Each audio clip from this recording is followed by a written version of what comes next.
Hello, ladies and gentlemen. Welcome to well, I just absolutely screwed that one up.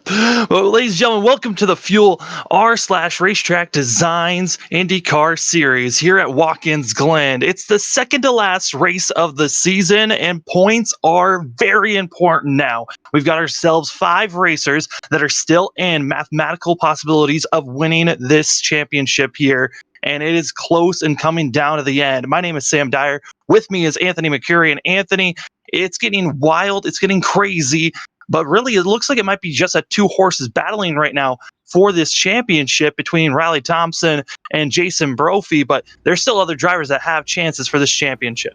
Yeah, it's getting down to the last 2 races, and within the going into Homestead, it certainly does look like it is going to be those 2 drivers that are going to be within contention. However, we do have a couple of drivers that are still back there that at this current moment are in mathematical contention, that being Barrett Rolfe and Kite Barmerschbach. They are both within mathematical contention at this point in time.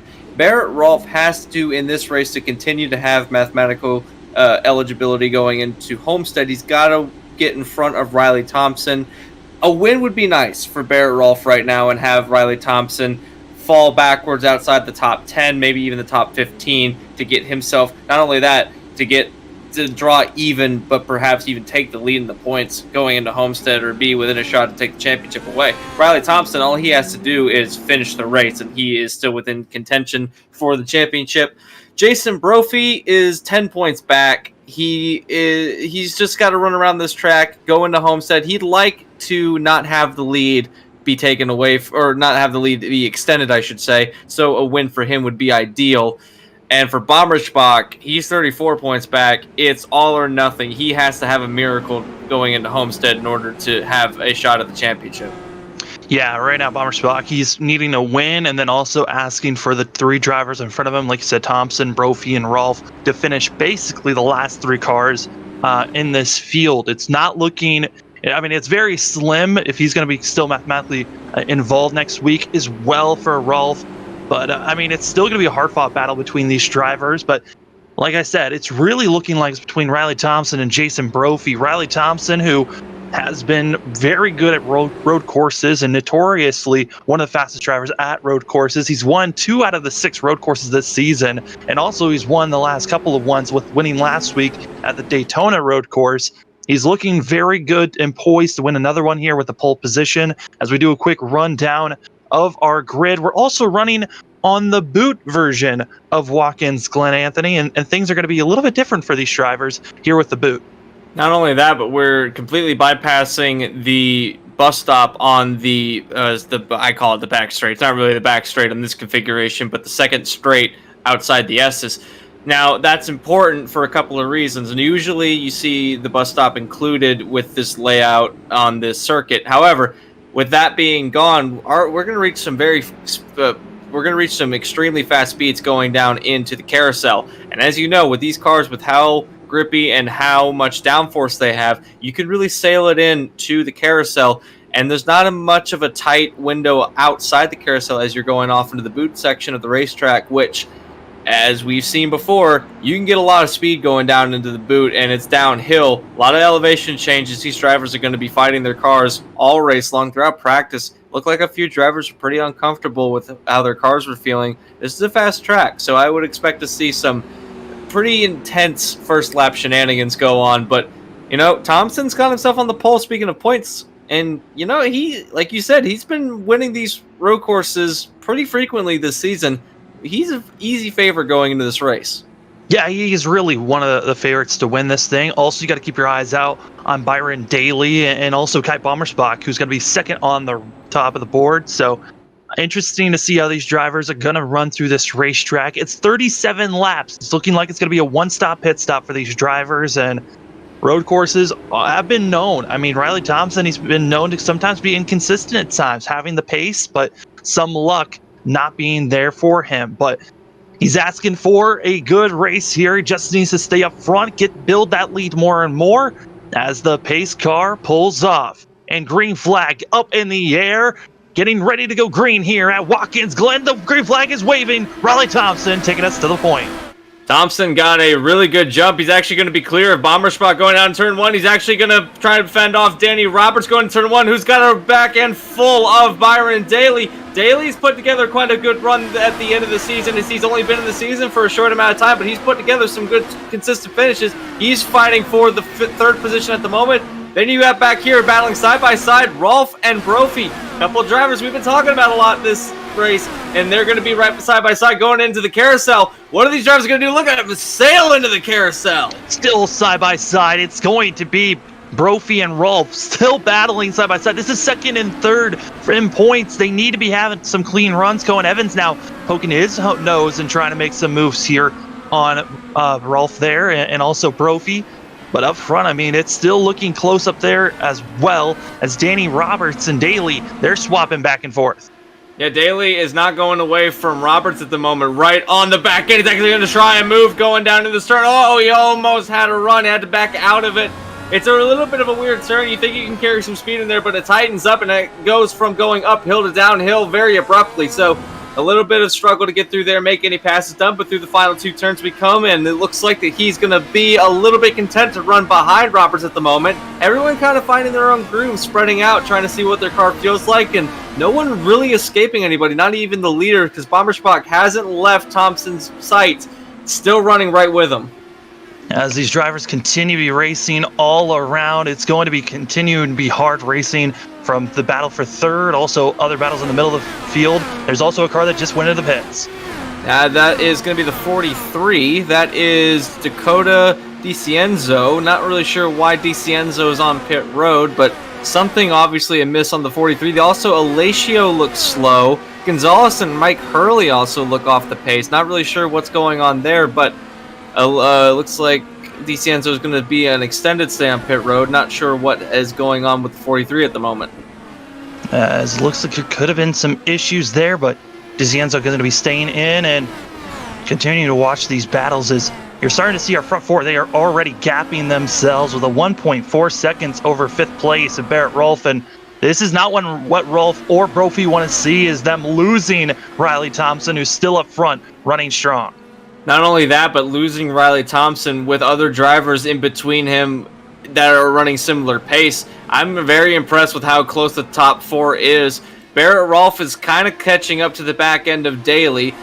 Throughout the racetrack, we've seen these drivers, they, like I said a couple of moments ago, they're not really escaping anyone at the moment, aside from some drivers who are running at the back of the pack. So the pack, it's kind of a pseudo pack. They're not running very far apart. You can take the entire top, you can take about the entire top 10 and put them within 6 seconds of each other, which is pretty significant when you consider some of the big leads we've seen in some of these races prior to this one.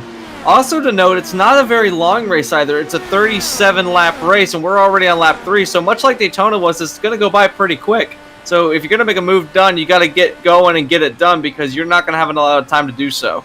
Also, the longer this race goes on, we're only on lap number 3, it's just going to get these drivers more and more strung out from the rest of the field. There are some battles that are in the middle of the field going on, though, as the battle for 7th place with Jason Brophy under fire by Cohen Evans.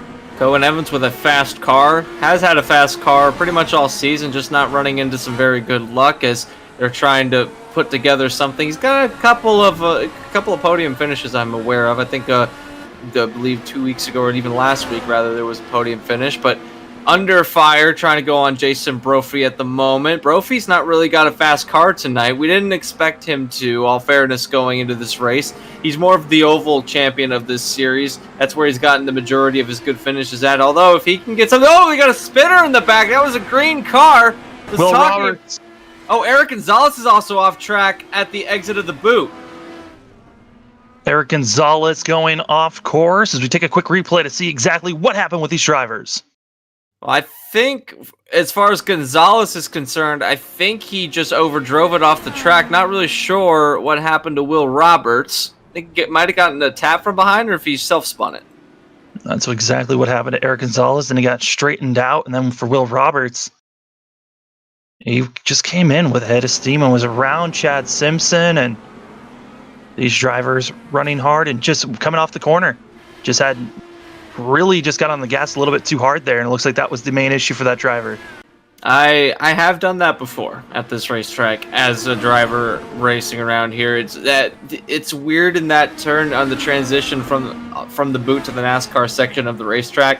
What happens is that when you come out of that turn, you're going uphill, and then all of a sudden, in the middle of the exit, you go from going uphill with a slight camber to the left, and then you end up going completely flat onto what is the NASCAR portion of the track. So when you're doing that, it's really easy to either undercorrect or overcorrect when you're coming out of there, because you think you could take more speed, but then all of a sudden you lose a lot of momentum when you come out. Jason Brophy goes off the course, and just like that, from 7th all the way back to 12th, and also looked like he rear-ended the back wing. Oh no, this 88 machine that was looking for a championship contention, this could have cost them. That could have taken them out of it. One thing that we didn't say at the top of the program was, if something like this were to happen to Brophy, this championship could be settled tonight based on where people finish at in the race. With Thompson leading the race, he gets the max amount of bonus points, and Jason Brophy finishes anywhere outside, I believe you said the top 14, even down to 15th, then I think that the championship is going to be conceded tonight towards given towards Riley Thompson. Now, we don't really know. This is early on in the race, but that wing damage for Jason Brophy looks terminal as far as getting on the pace goes. Still running on track is Jason Brophy as we move back up to this battle here that is starting to loom for 3rd place. Also now it looks like it's going to be a battle for 4th place because Barrett Rolfe is finally caught up to Danny Roberts, and right now Danny Roberts in that 41 machine, seeing a lot of blue and black behind him. And one thing we need to mention also is Daly actually took the position away from Roberts a couple of laps ago, or even on the last lap. So 1 position up for Daly. Again, he's already won a race so far this season, so he's looking for another win this season, is Byron Daly. He's got some pace. Now Barrett Rolfe, he's trying to keep his championship hopes alive, and he's doing so very well. He's trying to get himself in the top 4 as he's just on the outside. He's quicker than Danny Roberts in certain parts of the track, but in other parts he's struggling. But looks like that he has got a faster car than Roberts, and we should see him make a pass very soon. As we look around, I believe that everyone behind is pretty much running their own race at the moment. This is the closest battle on the racetrack. Eric Gonzalez having more issues, same part of the course again for the 42 machine. He's gone off track, like you said, in the same part. That's going downhill into the sand trap. That's another part. Oh, he's still having problems. Locks it up coming off of the very tricky turn that we were talking about earlier, and he's kind of parked it. Not sure if he's going to there he goes. He's going to teleport back to pit road. That might be his day over for the 42 machine. He has retired the car, so Gonzalez officially retires from this race. Mike Hurley's retired from this race. Mike Hurley, who had early issues, and now we're seeing the field just dwindle away as this battle now for 3rd place is underway still, as Barrett Rolfe is not going away, and he is right now about to poise himself for making this position. Battle for 4th place between Roberts and Rolfe. Closest battle on the racetrack. There's some dust where the spinning Gonzalez was. Now alongside goes Rolfe. He gets the move done. Wow, that was pretty clean and cut. It was that pass. He was very assertive, got the run that he needed, and now going down the front straightaway. Oh, someone I think slapped the wall behind him. I think that was Munoz just nailed the wall coming out of the final turn. That slowed him down a bit. Now Cohen Evans is coming into the mix. Cohen Evans going to be coming with a head of steam. Whoa! Robert spin! Oh, Danny Roberts! And that is going to be hard into the wall. He's towed into pit road. That might be his day done. And just like that, in a blink of an eye, we're seeing so many drivers just being taken out here. We haven't even gotten to lap number 10 yet. As Jason Brophy has just pulled his car into the pits. This battle's still going on for 5th place now. I mean, this is shocking to see as we're already seeing a total of 5 drivers having some major issues. A total of 3 officially DNF'd now. Danny Roberts, Eric Gonzalez, Mike Hurley, 4 drivers have DNF'd, with also DeSerto's going to be out of this thing. And incredible to see the fact that Munoz and Evans They were almost caught up in that Danny Roberts incident. Yeah, that was really close for some of those drivers coming out of turn number 1. It was, I believe, he just got in the power too much, and a similar situation that we saw earlier in the race involving the 88, or not? Yeah, the 88, where he just overdrove one of the turns and spun around. So, not really. I mean, it's easy to do at this track. It's one of those tracks where you think you could take speed in some of these turns, and you just can't because physics says no. But right now, speaking of physics and saying no, Riley Thompson is defying the laws of physics and checking away from Bommersbach, who is now under fire from Daly. A battle for second brewing through the S's, and Daly's got a run going through the S's. We might see a challenge for that position going down into the carousel. It's alongside going down this straightaway. Alongside goes Daly on Bommersbach. Bommersbach has nothing for Daly going through the carousel. Who gets out of the carousel faster? Looks like Bommersbach might try the cutback, but Daly with a run out of the carousel. Then we also drop back for 5th place. That's where we got Munoz and Evans. They were side by side entering the carousel, but Munoz still able to hold on for 5th place. But Daly now up to 2nd place now, and he's looking like he's running just slightly faster than Thompson, but we're inching closer and closer. We're halfway to these drivers needing to come into the pits, as Evans still right on the back gearbox of Munoz. And Munoz and Evans continuing to trade looks going through some of these turns. Now we're coming through the final section, the boot of the racetrack, going on to back to the NASCAR portion. This is where we've seen a lot of drivers have struggles. Looks like everyone's trying to get through okay and does so. So now the battle between 5th and 6th place is going to continue. Byron Daly now on a charge. He's trying to run down Thompson. He's got the pace to do it, and the lead has been chipped away ever so slightly the last couple of corners. So we might be seeing a battle for the lead in a few laps' time as Daly has the pace. Bommersbach trying to maintain pace with Daly, trying to keep up with him so Daly can't get away from him. Bommersbach has been falling off, though. I think he might have used up a lot of his tire wear a little bit too early in the race, and now we're seeing the results of that, as it looks like Barrett Rolfe now has gotten away and trying to get closer to Bommersbach, and now snaking down the back straightaway is going to be Munoz and Evans.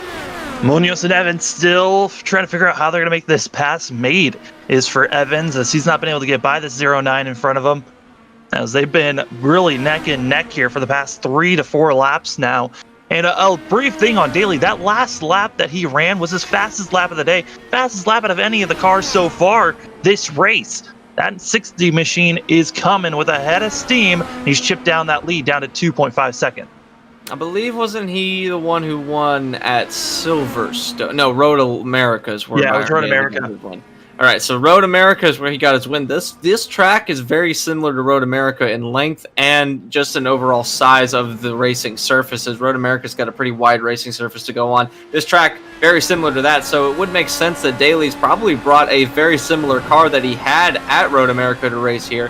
I believe in an interview he said that he was going to bring this setup to this racetrack that was there. So that would make sense why Daly is fast, but Bommersbach has not found some pace now that he's mirroring what Daly's doing. So maybe it was just because Bommersbach was trying to figure out how to get around the racetrack, not really sure where he could brake and where he could put his car. But now that he's following Daly, his lap times have also picked up in the last couple of the laps. So we'll have to see if he can maintain pace with Daly. At the moment, he's doing so.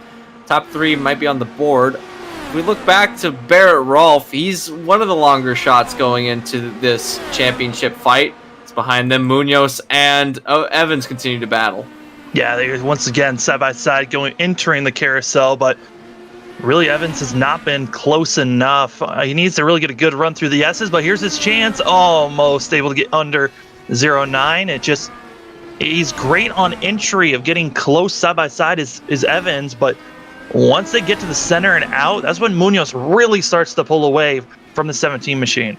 Munoz definitely has a better pace in the turns, it seems, rather than Evans. Evans has gotten close a number of times down the straightaways, as you said, but looking now, it seems like Evans really wants to put their car on the inside line of the racetrack. It's really the best place to do it at, but Munoz is battling really hard, making it so that it's almost impossible for Evans to get around. I believe wholeheartedly Evans has a faster car going through this track right now, as we got a car on pit road. That's the 81 of Alacio, so that's it's a damaged car coming down pit road, but looks like continuing to battle. This battle does not seem to go away, and again, I think Evans has got the faster car, just not able to get around Munoz at the moment.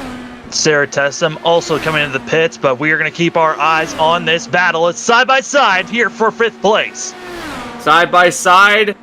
Looks like that maybe Evans has got him cleared going into the carousel. Indeed does. So now it's all about Munoz running down Evans.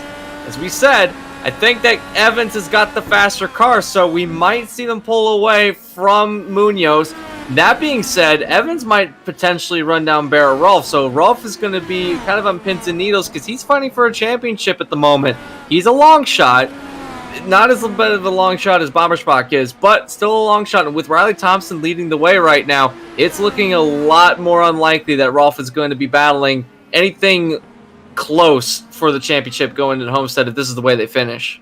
Yeah, it's really not looking good for Rolfe right now. He could not let Riley Thompson finish in front of him, and at the moment, he's got 2 drivers in between himself and Thompson, so Barrett Rolfe, it's been a solid season. He's looking for a mistake to be made by Riley Thompson here. But you talked about the fact that Kai Bommersbach was following Daly's line in a way and keeping up. He's continuing to just stay close within 6 to 7 tenths and really has not let that 60 machine go anywhere too close. As still, this battle here for 5th place continues on between Munoz and Evans. Yeah, Munoz and Evans still in a dead heat right now. Is Evans now going on the defensive of Munoz. Munoz not really been able to make those big runs that we saw Evans be able to make a couple of laps ago. So now he's kind of in the same position that Bommersbach is, just kind of following the faster car, hoping to keep up as they've both closed in on Barrett Rolfe at the moment. So that just proves how much the pace has picked up between these 2 drivers as they're both able to now keep up. But we're trying to see what this means points-wise for Jason Brophy, because Jason Brophy now running in 11th place. He can only lose 1 more spot at the moment as Will Roberts, he hasn't retired, but he is still on pit road and probably will be there for a long time. He's 6 laps behind. He's 6 laps behind 14th, I think. No, 6 laps behind the leader. So 8 laps behind the leader, I should say. So the likelihood of Brophy losing that many positions is unlikely, although the only position right now that he can currently lose if he doesn't DNF is 1 more, which would make his finish 12th. So with the way they're running, I don't think Thompson clinches, but it's almost unlikely as Rolfe hits the wall at turn 1. Rolfe having issues for the 33 as we take a quick replay to figure out what exactly happened to himself. I think he simply just got on the power too quickly. I think he might have gotten on the rumble strip and just could not hold on to it. Pounds the inside wall. Coming out of corner number 2, hits the rumble strips, and away he goes into the inside wall. Very hard contact. But the wing actually looks pretty decent for where he's at. That's incredible with the way that he hit the wall there, that his wing is still there. Yeah, he hit that wall pretty hard. So to your point, I'm surprised it's still hanging on to the car. We'll have to see how damaged this car is. I imagine that there's something knocked loose from the suspension, because that was a pretty heavy hit into the inside tire barrier. But still running on the racetrack, not really losing pace. But now this moves Evans and Munoz up a spot each. So Rolfe, it's looking even more unlikely of a championship hunt going into Homestead for the 33 team. Bommersbach trying desperately to hold on to 1 at the moment, although he came into this race in a pretty desperate position, and I don't think at the end of this one it's not with all the drivers that showed up for this race right now. Bommersbach was needing every one of our top 3, so Thompson, Brophy, and Rolfe, to finish in our last 3 of 15th through 17th. Due to the fact that we've had so many cars have issues early on in this race, it's looking like also Bommersbach's chances of a championship have been snuffed out as we are entering really we're coming close to the start of pit road opening up for these drivers. As Rolfe coming in the pits, getting his repairs done. We move back up for this battle for 2nd place as Kai Bommersbach has caught up to Daly now. Yeah, Bommersbach knows that he has a faster car now that he's been able to follow Daly and figure out where he can put his car. So running around trying to match pace. They're actually only about 2 seconds behind, a little bit over 2 seconds behind Riley Thompson. So Thompson not really pulling out to a large lead as we thought he might have. Daly and Bommersbach able to keep up. So if Thompson has a slow pit stop compared to Daly, and we've seen Daly have some pretty fast pit stops this season, so if that number 60 team can get him out even a half a second ahead of Thompson, that's significant. That puts him that much closer on the racetrack. So pit road is going to be pretty intense for these drivers and pretty important for them as well when we get to the cycle. But Sam, now that we're running a pretty calm race at the moment, a little bit different than the first couple of laps, it really seemed like all the drivers were able to stay right with each other. But now that they've kind of settled in, we've really seen who has the short run car and who has the long run car. Yeah, and also it's just finding out who has the true race pace. Some drivers just aren't that fast on qualifying. Race comes around and they pick up their pace just because it's about a rhythm for them and not really just putting a hot lap down. So that's why we start to see drivers start to split up and move away from where they're at.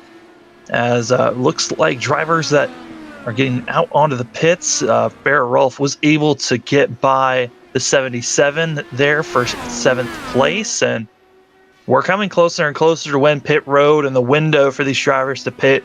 If they want a short pit here, they're going to be thinking about here short pitting in the next about 3 laps. That's when the window will open.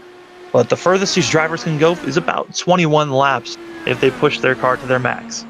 Yeah, and that is pretty long time considering how many laps are in the race. Now, there might be a couple of drivers that are willing to risk that, but the fresh tires might be a little bit too valuable for them to really push it, especially if they're not really in a battle with anybody on the racetrack. And Thompson electing to stay out, the top 3 electing to stay out.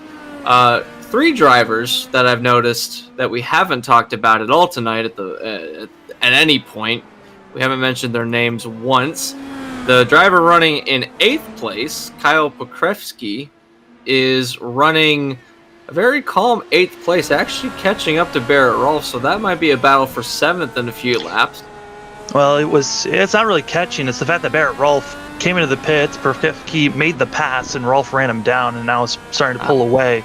As Evan Adams, who another driver we haven't really talked about, is pulling into the pits now, feeling like this is the time to pit, feeling like this short pit is the better option, trying to get the maximum amount of positions as well as possibly with better grip, might be able to run some of these drivers down.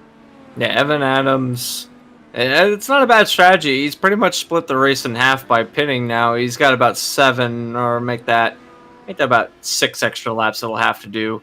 This is just over, or just under halfway, I should say, so it'll be a little bit more than that. But coming back onto the racetrack, looks like that he will come out in the 10th place position, but he is one of the first to go through the cycle, so we'll have to see where he cycles back through. But running a comfortable race at the moment, not really been involved in a lot of things, just kind of running his race. Chad Simpson running in 8th has also been pretty quiet this race, and not really much going on in the Chad Simpson camp for tonight. He's kept his nose clean pretty well as well. Well, he did have to come into the pits about 8 laps ago. I think there might have been some contact between himself and maybe another driver, or he might have been one of the drivers that have had issues early in this race. Had to come in, get some quick repairs done, and then got back on track running in 8th, like you said. And really from about 8th on back, that's when all the drivers pitted, as our leaders all came into the pits immediately this lap and are all leaving now. We didn't even see that. Thompson was able to get out first, though. Daly is going to be second, but Bommersbach lost a lot of time on pit road. He spent, his pit stop was 9 seconds even. He's the one who spent the most time on pit road by a long shot. Now he's going to be about, that's that 2.5, maybe almost 3 seconds back to Daly. So a lot of ground to make up if you want to get back up towards second place. Yeah, all these drivers, they figured out, hey, this is the window. I don't want to stay out any longer than I have to. And they want to have the lightest car by the end of this race. And they feel like, hey, let's hit the right when the window opens. As no one decided to stay out an extra lap. Everyone is coming this time that needed to pit. I think Chad Simpson might have to pit one more time, as well as believe Sarah Tessum and Jason Brophy still need to pit one more time. and then everyone else is good to make it to the end. But yeah, a very quick pit stop for our drivers up front, and the battle for the lead is about to intensify due to the fact that it is almost less than a second between Riley Thompson and Byron Daly. Byron Daly really hunting down Thompson at the moment. Thompson's been pretty slow, all things considered, throughout this race, and Daly has been the quicker car. He has set the fastest lap to my knowledge, so he is reeling in that 56 machine, and I wouldn't be surprised that by the end of the race we're going to see this battle for the lead really heat up as Daly continues to make ground there. And it looks like a few drivers are going to have to pit again. Like you said, Sarah Tessa might be one of those drivers that have to pit again. She's running in 8th place at the moment, not sporting the candy corn livery this time, and I am thankful for that, as I don't like candy corn. You don't have to bring up your own opinions on candy corn. Candy corn's great for the holiday season sometimes. Yeah. Well, we'll have our discussion about candy corn after this commercial break. We're going to go side by side, but you won't miss any of the action as we go side by side with this commercial break.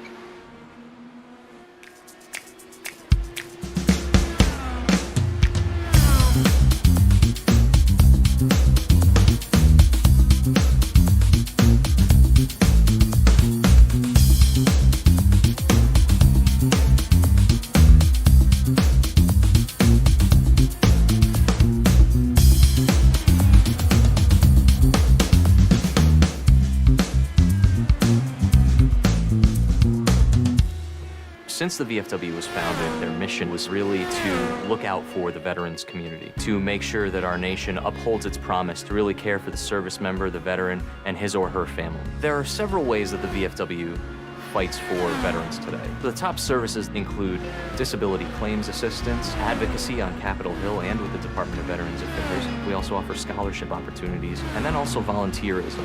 For me personally, when I came back from Iraq, my life experience was drastically different from those around me, and the veterans of foreign wars really spoke to me. The reason I would encourage veterans who have served overseas today to join the VFW is because this is your organization. The VFW is for veterans. Every generation, a new generation of leaders steps up in the veterans of foreign wars and fights for the veterans community. Veterans of Foreign Wars. No one does more for veterans. For more information on the VFW, go to ahctv.com/sacrifice.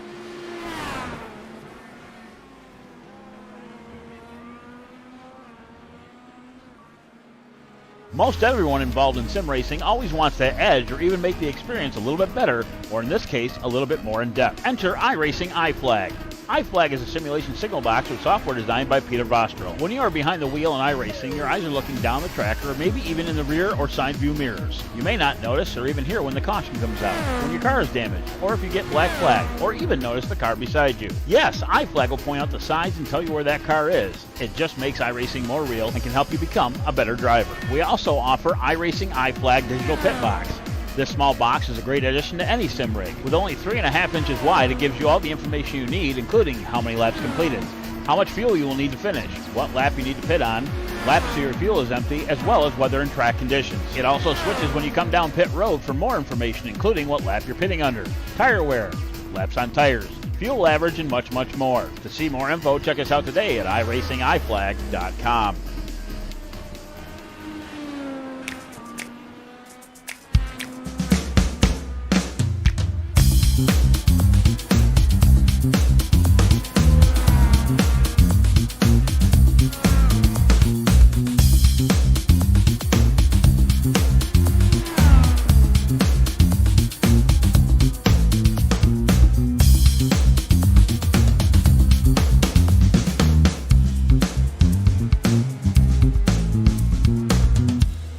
Since the VFW was founded, their mission was really to look out for the veterans community, to make sure that our nation upholds its promise to really care for the service member, the veteran, and his or her family. There are several ways that the VFW fights for veterans today. The top services include disability claims assistance, advocacy on Capitol Hill and with the Department of Veterans Affairs. We also offer scholarship opportunities, and then also volunteerism. For me personally, when I came back from Iraq, my life experience was drastically different from those around me. And the Veterans of Foreign Wars really spoke to me. The reason I would encourage veterans who have served overseas today to join the VFW is because this is your organization. The VFW is for veterans. Every generation, a new generation of leaders steps up in the Veterans of Foreign Wars and fights for the veterans community. The Veterans of Foreign Wars. No one does more for veterans. For more information on the VFW, go to ahctv.com/sacrifice.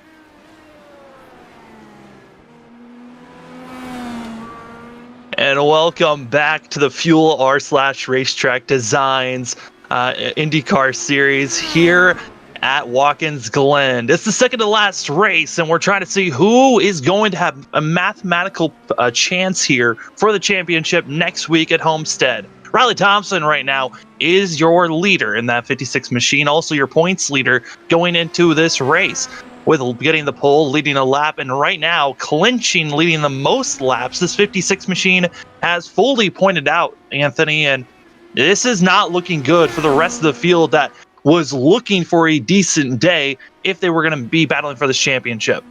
Not at all. Thompson has established dominance at this racetrack, knowing that he came in as the points leader, got the pole, and was able to really just kind of, at this stage in the race, he's flown away from Daly. So not really sure if Daly's fallen off the pace or if Thompson's just gotten that much quicker.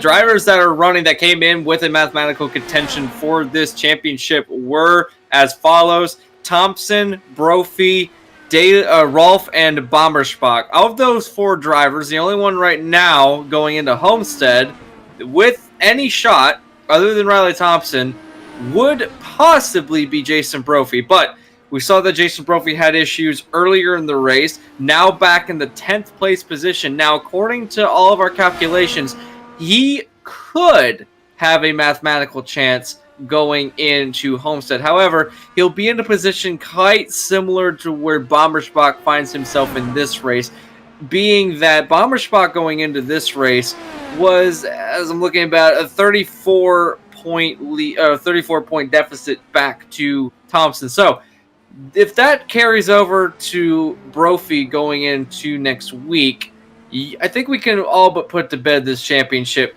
tonight. Yeah, I mean, looking at where Brophy is racing at the moment, which he still needs to pit, and he's going to probably lose that 10th place position, so he'll finish around 11th place. And with seeing Riley Thompson maximizing his points, it's going to be over, I believe, 28 points possibly for the championship. With the car counts that we've been seeing, it's almost looking like this points battle could be clinched this race, which is wild to think. Going into next week, it might just be if Riley Thompson starts the race, he could honestly just win it then.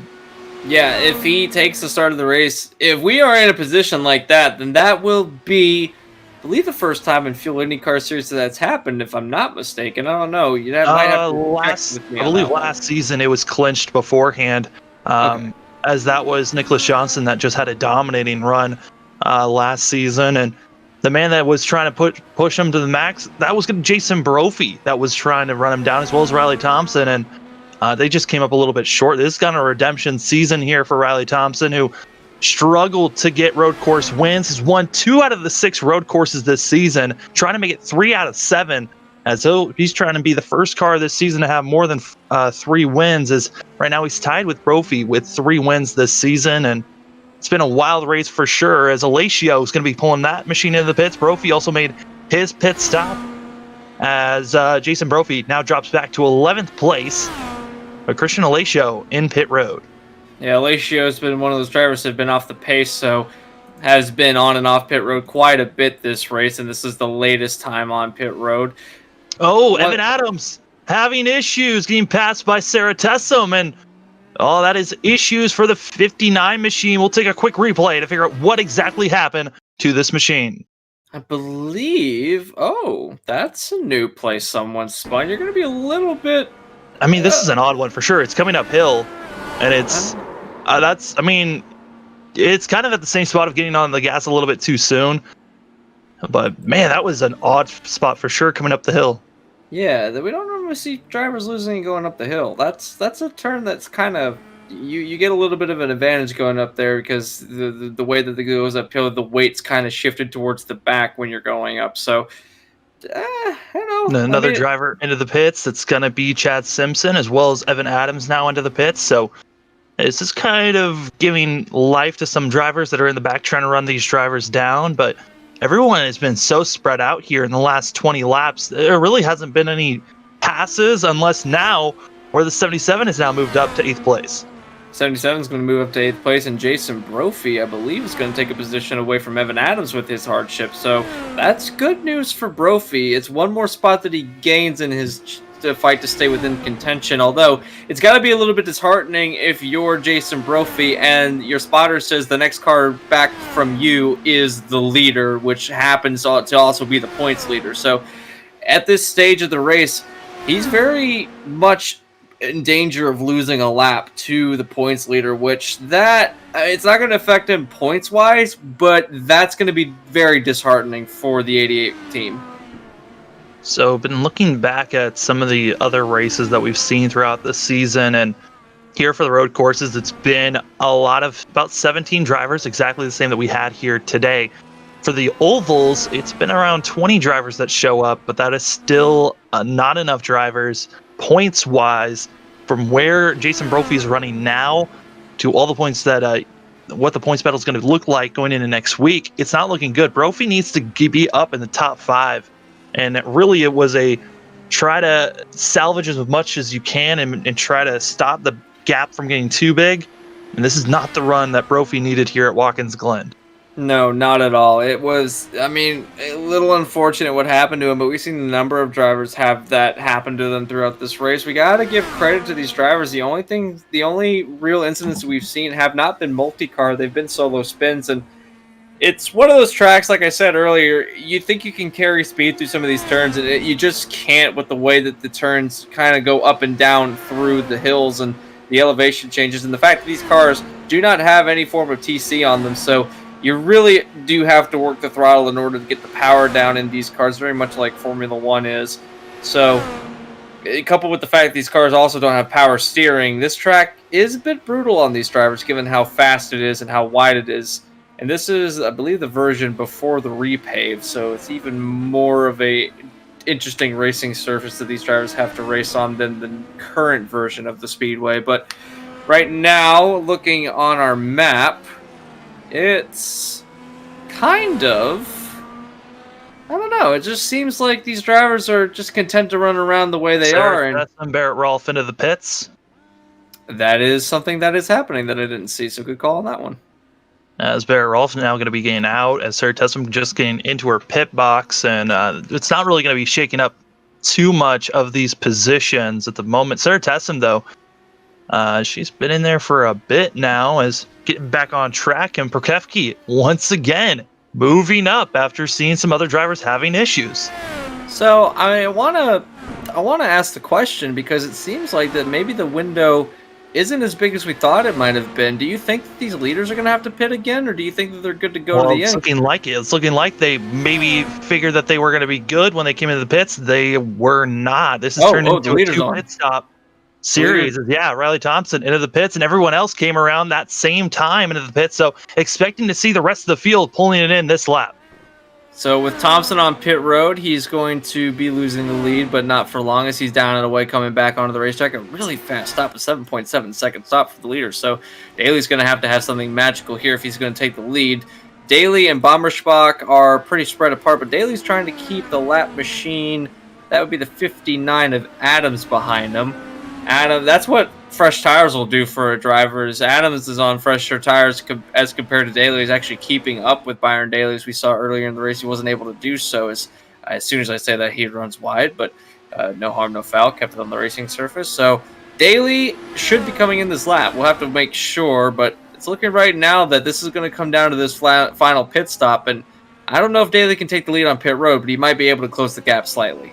Daly certainly is trying to pull away as fast as he can, but we're going to see here as they cross the line how much is Daly going to be gaining here, as we're now coming to 10 laps to go, and shock to most of us is seeing the rest of the field coming into the pits. I mean, I thought for sure these drivers were going to be able to at least make it to halfway and then come into the pits, but it looks like the fuel window was a lot shorter than we expected coming into this race. Yeah, certainly so. Looks like Adams gets way off the racetrack and through turn 1. Good thing there's plenty of runoff here, but Daly didn't come down pit road this time, so he's going to try and stretch it as far as he can. Now, I'm not sure how long. Daly's car is light as he just put down the fastest lap that last lap with a 1:25.432, which was faster than what Riley Thompson's fastest lap was, which that was a 1:25.518.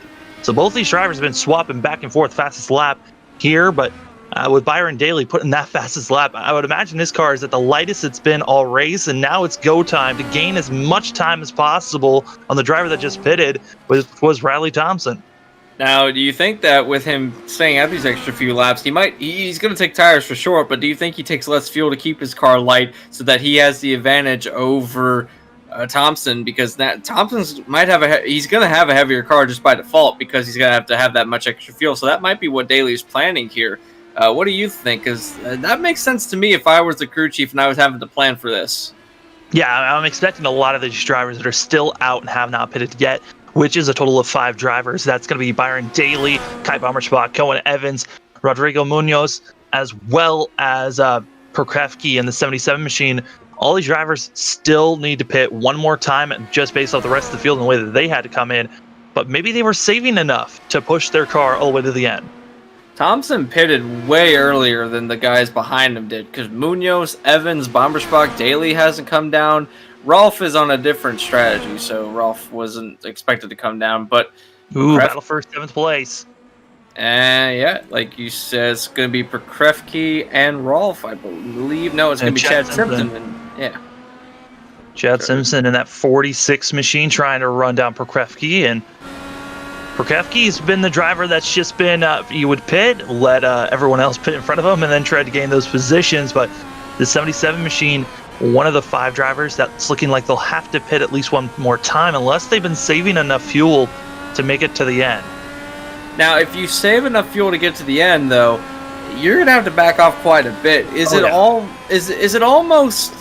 I would think the delta would even itself out at a certain point. If you're saving enough fuel to make it on one stop, would you really gain that much extra time as if you come down pit road and do that one extra stop? Because to me, whenever we talk about an extreme fuel saving case, that's the biggest thing that always gets me, is that it can work if the pit window is really short. But if you have to save a lot, then it's almost worth just coming down pit road and getting that fuel and then going back on the track and running some fast laps.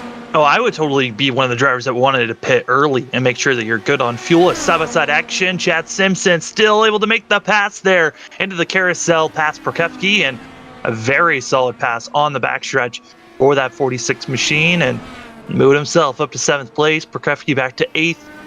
And other battles that are going on, they are way too large. Prokrevsky still looming on the back gearbox of Chad Simpson. Yeah, Prokrevsky is a little bit annoyed that he was passed that quickly down the straightaway, so now he's going to try a counterattack, but Simpson's got a faster car than Prokrevsky does, and I wouldn't be surprised if Simpson pulls away. But in that same thought, it seems like that Prokrevsky's on older tires as compared to Chad Simpson, so the fact that this is even still close just shows how much faster Prokrevsky is if they were on the same level of tire compound or the same level of tire wear. But right now it looks like that Simpson's going to pull away and get cleared of the 77. We're still waiting for the leaders to come down pit road. Does Daly pit this time around? No, he does not. So we're just waiting to see if the leaders come down pit road. Yeah, and just keeping our eyes out on the delta for these drivers, but a car that's trying to move up, Jason Brophy, we talked about the fact that he was so far back, he needs to gain positions, and he's starting to do that as he's trying to run down Sarah Tessum. That gap was almost over 2 seconds. It's now dwindled to 1.1, and at one point it was less than a second, as here comes Jason Brophy trying to get that slipstream in the toe down the back stretch, but just too far back. As it's 7 laps to go, time is running out for Brophy to try to gain as many positions as possible. Yeah, he's trying his hardest at the moment, but I don't think he's going to have enough time to do it. Is still running in 6th, so it says Jason Brophy. Yeah, still running in 10th. So just he's right on Sarah Tessum. Might be able to get that position, but I think the best that he's going to get tonight is going to be 9th or maybe 8th if he can get up to Kyle Prokofsky. There's no way. The only position he can get is possibly 9th here, unless we see a car in front of him spin out, which we haven't seen since back when Evan Adams went around about 5-10 laps ago. Yeah, that's so barring that, which is still possible, but realistically at this moment in time, the battle for 9th place is about all that he's going to get as the leader Daly finally comes down pit road. So this is important. How much time has Daly lost or gained? As it looks like that, according to our track map, Thompson's not that far behind. And Kai Bommerspot going to go across the line, trying to get a lap led. That bonus point, massive to help himself out, but due to the fact that Riley Thompson's having such a major day here, running up front, looking like the favorite to win the race, it's not looking great. As right now, coming across the line, yeah, Riley Thompson going to get past Daly there. So Thompson is still in cruise control as he just continuously is putting down faster and faster lap times for himself. As Kai Bommerspot going to be staying up front, being our leader at the moment. That battle, though, back for 9th place, it's done. Sarah Tessum was caught and passed by Jason Brophy. Brophy getting around the 70, so that's about as good as I think Brophy is going to hope for at this stage in the race. And, you know, a 9th place after what happened, that could be all it takes to stay within contention. It might be a long shot going to Homestead, but there's still a chance if everything finishes the way it finishes right now, although Thompson will most likely take the lead back at the end of the stop cycle as Bommerspach and Evans have yet to pit. Bommerspach is now coming into the final 2 turns. We'll have to see if he elects to come down pit road at this stage in the race, or if he stays out an extra lap. What does the 37 do? Comes in this time. Kai Bommerspach coming into the pits, trying to go for a top 3 finish here, as Cohen Evans believes going to be coming around the last couple of corners. We'll see if Evans comes into the pits or decides to stay out, as Evans now pulls it in. Riley Thompson, who we knew was most likely going to be getting the lead back, he's now coming down the front stretch and going to be passing Cohen Evans, and we'll see if Bommerspach, if he's going to have the lead here, and most likely not, as Riley Thompson back to the point, 5 laps to go, and the driver that needed to have a fantastic day to almost clinch himself the championship, Riley Thompson's doing a great job. Now, it's not completely mathematically over yet, as we'll have to see how many drivers show up next week, but it is looking very good just based on the crowds that we have been seeing all season long. Yeah, it's definitely swung in favor of the 56 team. They are looking very strong going into Homestead. Will be the clear favorite to win. If anybody's got any money in Las Vegas on this, then I would safely bet that you could put some money on Riley Thompson if that's your thing. And it's certainly not for me, but it might be for you. But I thought that those drivers might want to know that stat. Off topic. I just want to point out, Brophy is catching Prokofsky. You are right. There is a chance for that 8th place position, as the 88 of Jason Brophy has passed Prokofsky, who had to come into the pits. 8th place goes to the 88 machine. And that might be all he gets, although Simpson's about 16 seconds up the road, so that's a little bit out of contention. But now that Brophy's gotten himself an 8th, he has stopped the bleeding a little bit. It's put himself in a pretty good spot. No one, I think, is going to have to pit in front of him anytime soon. The only Simpson's on a 9-lap stint, so no, I don't think anyone's going to have to come down pit road for the rest of the race. We only have a few laps to go. So 8th place for Brophy. He's still in contention, but it's going to be by a long shot. Yeah, Sarah Tessum's still there, but the last couple of laps, Brophy has ran faster than the 70 machine. As Sarah Tessum looking for a solid day today. I mean, a lot of these cars in the back half were caught up in incidences that they didn't want to be involved in, where they were slightly damaged, had to come in way earlier, so their stints were kind of thrown off. But overall, a great run for a lot of these drivers that were able to survive, as that early portion of this race was so disastrous for so many drivers. Yeah, there was a lot of drivers just trying to figure out where they could really put the power down without spinning around, and unfortunately for some of them, it came a little bit too late in the race, and now are suffering the consequences for that. Looking through the field, everyone's kind of running their own race at the moment. Brophy's gotten a pretty good advantage over Tessum. Chad Simpson's kind of running by himself through the S's at the moment. I messed up. It's not a I don't know how that's a 16-second gap back to Brophy, because Brophy is on the same part of the racetrack. I don't think that's right. No, that's Simpson to Barrett Rolfe. That's Simpson to Rolfe. It's only 5.5 seconds from Rolfe to Brophy to Simpson. So Simpson, Brophy might be able to catch him. There's not a chance. They've been running very similar lap times, maybe a tenth off, and that was about 2 laps ago, and they've stayed around 5.5 seconds or so. Right now, Simpson has to completely just drop off a cliff with his pace if he's going to be losing that 7th place position to Brophy, but I mean, we've been keeping our tracks on the contenders mostly during this race, just because next week at Homestead, it's the final race of the season here for the Fuel r/RaceTrackDesigns IndyCar series, and it's been a wild season so far. A lot of different winners, which was completely different from last season. That really looked like it was Nicholas Johnson all the season long. This time around, we've had a lot of different drivers that have won, but right now, Riley Thompson, when he crosses the line, it's going to be 2 laps to go, and he is the one driver that's looking to have 4 wins this season, and next week, Brophy might have a chance to equal him out if we continue the way that we're going at the moment.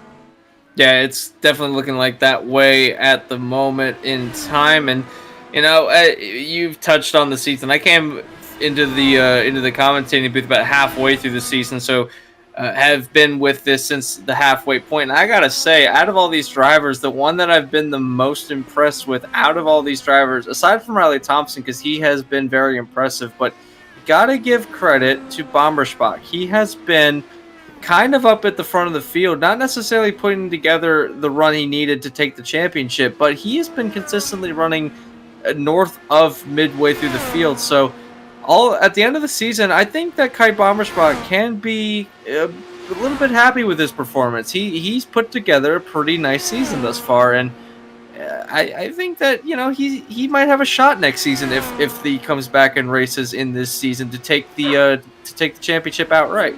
Yeah, Kai Bomberspach has won in this series before 2 seasons ago. He was the series champion, and didn't have the best luck last season, was caught up in a lot of wrecks throughout the whole entire season. And this season, yeah, like you said, doing a lot better. Right now, 3rd in points, and also has a win this season back at Texas when he won that one. But up front, Riley Thompson, you're starting to look back. That car that's in our picture, that's Byron Daly. And Daly just needs probably another lap or 2 as he's within 1.8 seconds. And he's running about 0.5 faster each lap, but he's got to put a screaming quick lap time down as we are coming to the white flag here at Watkins Glen. And right now, Byron Daly, he's back by 1.7 seconds. Can he run down our leader? It doesn't look possible, but I mean, he's going to make it look very close. I don't think he can do it in 1 lap. He might need a couple more laps is all it would have taken. But yeah, he's definitely closed the gap since the cycle of stops. And you know, 1 lap to go. This is what Riley Thompson needed. He needed to come into this race with the pole. He needed to get the win. He's led almost every single lap of this race. He's going to take away the max amount of points. If he can indeed get to the finish line, he is going to go into Homestead the absolute best position possible for this championship, and that's what he needed to do. If he wanted to secure the championship tonight, he might not clinch it, but as far as I'm concerned, he's definitely got it secured. Yeah, practically has now set himself up into just start the race and you've clinched the championship. But here comes Daly, less than a second. He is clinched. He's just coming with a head of steam. And this is when the cars are at their lightest. It's their chance to make moves. It's less than 0.8 and almost about to be less than 0.7 now. But does Daly have enough time? He's only got 1 more corner left. He's just not close enough.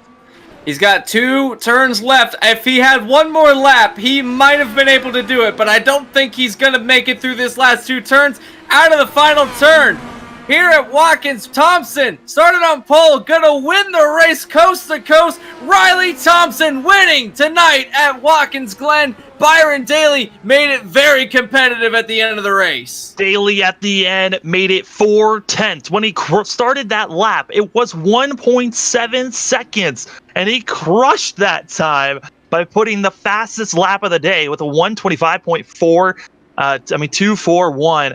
An incredible time by Byron Daly, but it just wasn't fast enough. Riley Thompson gets it done. Kite Bommersbach in third place. And now the question is, what are the points going to look like for these drivers, as Barrett Rolfe needing to finish in front of both Daly and, in front of Barrett Rolfe, Bommersbach and Thompson was not able to do that. Bommersbach also needed to run in front of Thompson, did not do it. I believe both those drivers are officially out of contention. It's now a two-horse race. It's between Riley Thompson and Jason Brophy. It's very slim for Brophy to get it done, but it's possible. We're going to an oval where we have seen Jason Brophy be very good and have the best chance of winning the championship.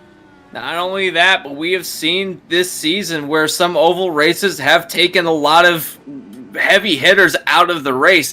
Think back to, I believe it was Gateway, where we had a lot of drivers who we thought could have easily won the race, ended up having incidences happen all throughout the race. So just because we're going to an oval, it's a fast oval, it's a wide oval, but there is a chance that if these drivers get a bit racy, especially with how close we're predicting they're going to race there, it might end abruptly for someone in the championship fight. And if that happens to be Riley Thompson, then that could end his chance for the championship, depending on how many drivers show up. It really does depend on how many drivers show up for the race.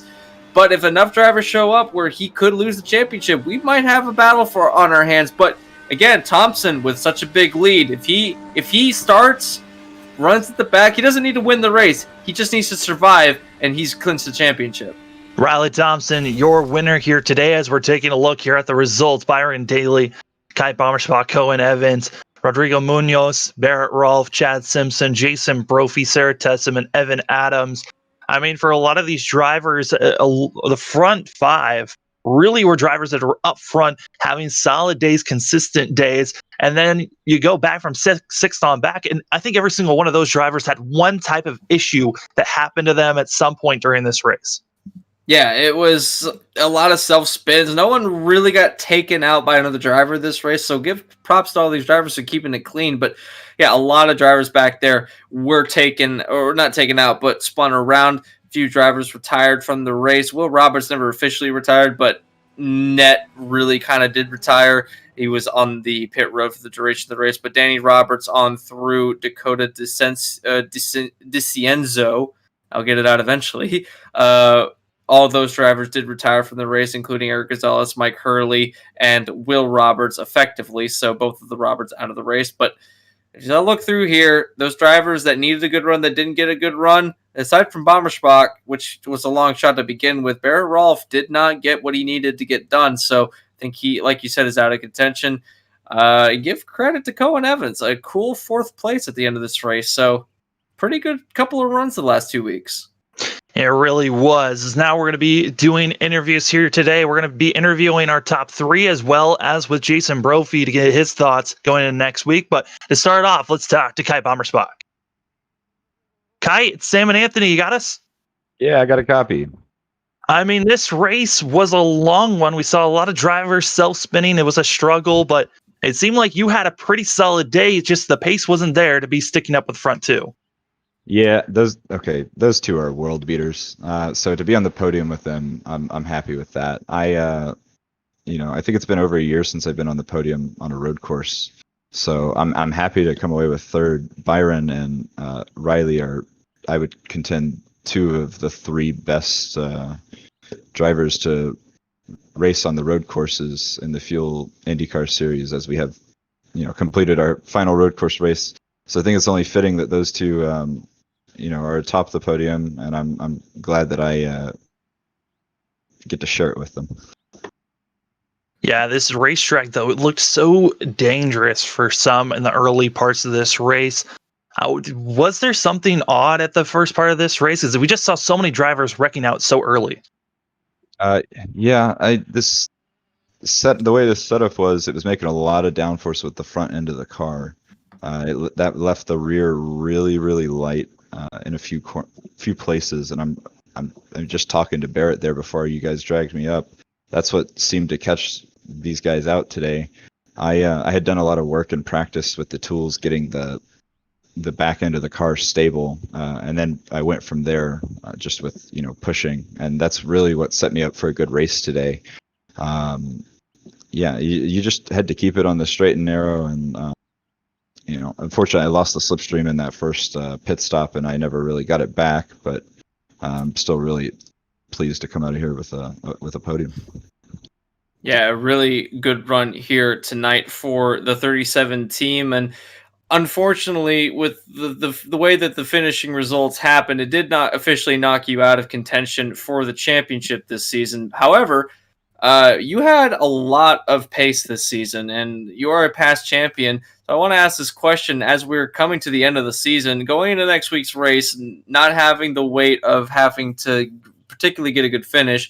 Is your goal going into maybe upset the party for some of these drivers that might still need a win or are battling for the championship? And what are your overall goals for the next season that follows? Because you had a strong car all throughout the season, just wasn't quite able to clinch it at the end. Yeah, I mean, honestly, that was my mindset tonight, and I think that's what just allowed me to just push the entire race, because I knew it was going to be a really tall task. We were going to need misfortune from Riley and Jason in both rounds in order for me to come out of here as the champion. So I kind of just said, you know what, I'm gonna send it tonight. Missed the pole by just like 5/100ths, and then ran a really strong race where I pushed from green to checkered. It's a bit of a weight off your mind when you're not thinking like, oh, if I crash, then I'll lose the championship. I've probably gotten in more incidents this season thinking that. So going into Homestead, my mindset is just win, baby. Well, Kai, it's been a crazy season, and before we let you go with this amazing finish that you had here today, the floor is yours for any shout-outs. Should this be my final podium here, I just want to give a big shout-out to Will Roberts for everything that he's done for the Fuel IndyCar Series and the ISDC IndyCar Series, as well as just being my teammate. He's been a good friend of mine. I'm not sure what my plans are for next season. I might not see me here in these IndyCars. So I just am thankful to him for 5-6 good years here, just running IndyCars. That's Kai Bommersbach in a 37 machine, getting a third place finish here today. And hopefully we'll be talking to you next week at Homestead. Thanks, guys, for everything you do. And now we're going to be bringing in the man that almost ran down our leader, Byron Daly. Byron, it's Sam and Anthony. You had the fastest lap there on that final lap. But, man, coming up to that final lap, was there anything else you could have done? No, really. It was all over from qualifying. I qualified terribly, well, fourth, but not good enough to race at Riley, and it's a hard gap to overcome. And I mean, we almost did it, but I'm a little disappointed myself. I didn't plan that race out very well at all, and this is what you get. Yeah, I mean, Byron, it was a solid run on your part. You were both you and Riley were just duking it out back and forth on fastest lap time all race long. But going into this race, was there anything else just on pit strategy wise that you possibly could have thrown out there? I mean, I know it's difficult because it's all about having the least amount of fuel in your car, but was there anything else you possibly could have done? Yeah, no, for sure. I went too long in the second stint. I just realized what the fuel window looked like. I just didn't prepare enough. I usually feel it just about right, and I just overfilled it second stop. So when Riley's tires kicked in, he just took off, and that gap went from 2 seconds to 5, and I lost by 0.4 at the end. So it's like I really could have planned this race out a little bit better on the fuel strategy, and I messed it up. You did have a good run going, and yeah, sometimes pit road strategy will take you out, and sometimes, and you still had a fast car at the end. And I think that if you had one more lap, you might have been able to do it. But your performance on the road courses has been pretty impressive this season. You won at Road America, and now you've finished second here, which is a pretty similar track. But next week we're going to Homestead. It's the final race of the season. How confident are you going to Homestead, knowing that you have a pretty fast car consistently, even on the ovals, and we're looking forward to seeing you in the top 5. But what's your mindset going into the final race of the season? Yeah, I mean it's the same thing. Try to go out there and try to win. Like it's I like the ovals in this car too. So it's a track I feel like I can win at. It's just going to be about executing, trying not to make any dumb mistakes, and just staying out of trouble. So I feel really confident going to Homestead. I think. Don't remember. It was a few seasons ago. I think I've won there before in this league, so I feel pretty good about that. Well, Byron, a solid day. You just came up so short, but was almost there at the end. Before we let you go, the floor is yours for any shout-outs. Yeah, no, just thanks to everybody who puts this on. You guys for broadcasting, Fuel for putting the league on. It was a fun one. I'm glad everybody was entertained by it. Hopefully we can go get them in Homestead. That's Byron Daly in the 60 machine, getting a second place finish here at Watkins Glen, and hopefully we'll be talking to you next week at Homestead. Thank you. And Anthony, we've now got our leader, the man who dominated all race long, Riley Thompson. Riley, it's Sam and Anthony. You got us? Yep. Well, you look like the most dominant car all day, but was there anything that seemed off on your car? Because it seemed like it was smooth sailing for you. The whole time in practice, it wasn't feeling too good. Kind of wish we looked into the fix a little bit more into this, but I mean, in the race, it actually hooked up pretty well, and got a little bit scared in the middle when Byron was able to go longer on me on fuel, because I decided to take just enough to where I could get tires both times. But luckily, I was able to pull ahead enough to where it didn't matter. Yeah, I mean, speaking of coming to the end there, what was going through your mind when you were seeing that 56 machine get looming larger and larger in your rearview mirror? Well, I hope it wasn't the 56 because the 60, excuse me.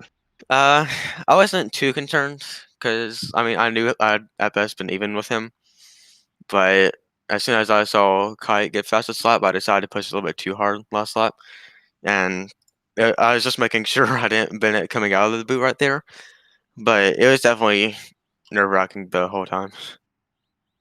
Yeah, you came into this race pretty comfortable with the points lead already back to Jason Brophy. And now, with the way that Jason Brophy's finished, going into the next week, it's basically at the point where you just have to start the race and kind of just run middle of the pack, and you've got the championship locked up. How confident are you going into next week's race, knowing that it's really kind of, with the finishing results of this race, it's really, you haven't clinched it, but you're one race away from taking the championship. How are you feeling about that, and what's your mindset? I'd say mindset is making sure Brophy, hopefully in the same voice chat, I can mess with him every time I said about lost it tonight. He would say, I hope you lost it. So, I mean, it's been a good season with him no matter what happens, and I'm hoping it continues through Homestead. Well, Riley, this was a fantastic run on your part here today. Before we let you go, the floor is yours for any shout-outs. Oh, always got to thank Sims at Esports, Craig Soapshop, Linford, and Sode Fuel. And also Fuel for putting this amazing season on, and Brophy for staying with me the whole time. Well, that's Riley Thompson in the 56 machine, getting a win here today at Watkins Glen. Now having the most wins of out of everyone this season with 4, and going into Homestead feeling very confident about getting that championship done. Riley, congratulations on the win, and hopefully we'll be talking to you next week. Thanks, guys. And we got one more person we're going to interview. That's going to be Jason Brophy, who's second in the points going into next week, and it's looking very slim, but he still has a possible chance. Jason, it's Sam and Anthony. You got us? Yes, I do. Well, today didn't go the way that you hoped it would, I would imagine, but you still have a very slim chance for that championship. How are you feeling about it? All I can do is go and win. Try and do my best, win the race, lead the most laps, get every point I can and see where it falls. It's a real slim shot. I wasn't good enough today. So yeah, speaking about today, what exactly happened on that first half of this race? It looked like you were running in the middle of the field and then just spinning around. Yeah, I was turned left into the boot, or out of the boot, excuse me, and it started to kind of feel the rear end was coming around, so I was going to spin left in front of people, and so I just snapped it back. I figured my best bet was to be out of the way. That busted my rear wing. It was a pretty hard hit. I'm kind of lucky that I got to keep going because thankfully it was square. And then went around had to go another lap or two, and I did it again. This time with the rear wing a little bent. I think it was a little looser, so I decided to better pit at that point. Also backed in there too. After that, for whatever, I figured out I was tuning the roll bar, rear eddy roll bar. I was going to 1 coming out of the boot, and everywhere else I was running 5.4. But the rear eddy roll bar, I didn't feel like I had any stability with it. And I probably overcooked it a little, and just started the balance started to come around as it came light. So felt a lot better after that, but kind of took me out of the race. So yeah, it is a really difficult turn to come out of. I've raced here with various cars, and that turn always, you're going from a slightly cambered turn going uphill, and then all of a sudden it's flat, and it's kind of eerie when you have a car set up for the rest of the track, and then you get there and it doesn't like to play well. So I understand just how difficult it is to get around this circuit, and you're always a little bit better at ovals going through this entire season, and we got one left that favors you. It is a long shot, still a chance to get this championship done. However, what is your overall mindset going into Homestead? Because even though that you are far back, you do have a shot at it, but are you more or less focused on getting the win and then seeing where the cards fall, or do you have a strategy going into Homestead? There's no strategy other than win, get the most points I can, and see where Riley ends up. Kind of the new garden at St. Petersburg model. I got to maximize. I got to try and lead the most laps. I got to get the pole. I got to do everything I can. I think when it breaks down, I'll be like 22 points behind. So I also probably need some people to show up. Yeah, that's the biggest thing. So, but it's a pretty good oval, so we'll see. Well, Jason, I know today didn't go the way that you wanted, but the floor is yours for any shoutouts. Thanks to Will for putting this racing on. Thanks to Riley. It's been a good season. I've been running with him as a quasi teammate for many of the races. And I want to give him credit. He's been really good, really consistent, especially at the road courses. He's got everybody's number lately. And then Barrett as well. It's been a good fight. I think it'll be pretty close with him actually, I believe. So I got to keep an eye on that. And Will, I think I already thanked Will, but yeah. And just a reminder of the Open Wheel 500 qualifying this weekend. The real race coming up next weekend. Go to openwheels.com, find out more about it. That's Jason Brophy in the 88 machine with an 8th place finish here today. It might be a slim margin for him to win the championship next week, but it's still possible. We'll see if we can see you having a chance with that championship next week. But Jason, good luck, and hopefully we'll be talking to you next week. Well, Anthony, it was a wild race here today. First half, a lot of cars wrecking all over the place, but what were some of your final thoughts?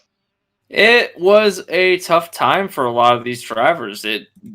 Coming out of these turns, like I said, some of them, you go from a elevation to being flat kind of quickly, and it happens in a lot of the series that come here. And Riley Thompson did everything that he needed to do in this race. He got the pole. He had the fastest car. He was able to hold off Daly in the last lap, which that was a wicked run that he had in the last lap. I have to say, if he had one more lap, that was going to be a heck of a fight for the lead of the race. But Watkins Glen played such a big part in the championship because we came into this race with 4 people within contention. We leave this race with 2, and it's very slim. So Thompson, I have to say, he did everything right. Brophy is still within contention, but he's got a little bit of work to do. Yeah, I mean, after last week at the Daytona Road Course, Brophy set himself up greatly. He needed another great performance, and with an 8th place finish, it just puts him a little bit outside of the bubble that he's looking for. Like he said, he needs more drivers to show up, and we'll see if we have one of the biggest fields of the season next week that gives Brophy that chance. But the question marks are still there. Does Riley Thompson have this clinched just yet? We're going to have to go find out that next week at Homestead. with the final race of the season here for the Fuel R slash Racetrack Design IndyCar series. But Anthony, like always, thanks for being in the booth with me. It's always a pleasure to be in the booth with you, and we only got one more race for the R/RTD IndyCar series, and it's going to be one wicked race. You guys are not going to want to miss it. It is going to be quite intense, as we've seen most of our oval races be intense this season. Oval racing's been fast, pack racing, and you never know when the big one might strike. It's been wild to see all season long, and it's going to be exciting to see Riley Thompson, Jason Brophy. Those are the two drivers hunting for the championship. Riley Thompson, the heavy favorite, but he really can't count out the underdog sometimes. As next week at Homestead, it's going to be a wild one here. For Anthony McCreary and myself, Sam Dyer, thanks for watching another presentation of the Flatout Racing Network. We've got more racing action throughout the weekend, as starting off tomorrow night, we've got the Rapid Fire Pizza National Series, as those drivers are having their final race of the season. Final four drivers at ISM, as well as more racing action on Saturday, as you've got the Veterans of Foreign War drivers having their final race of the season as well at ISM. And then we've got the FTF Grand National Series for their second to last race at Martinsville. A lot of fast, a lot of end of the season racing to be seen here during the weekend for us at the Flatout Racing Network. But for tonight, it was Riley Thompson that got the win done, and he's trying to clinch that championship for next week. We'll have to wait and see how many drivers show up. Riley Thompson wins here at the Glen. Who will win at Homestead next week? Only time will tell. Have a great rest of your night.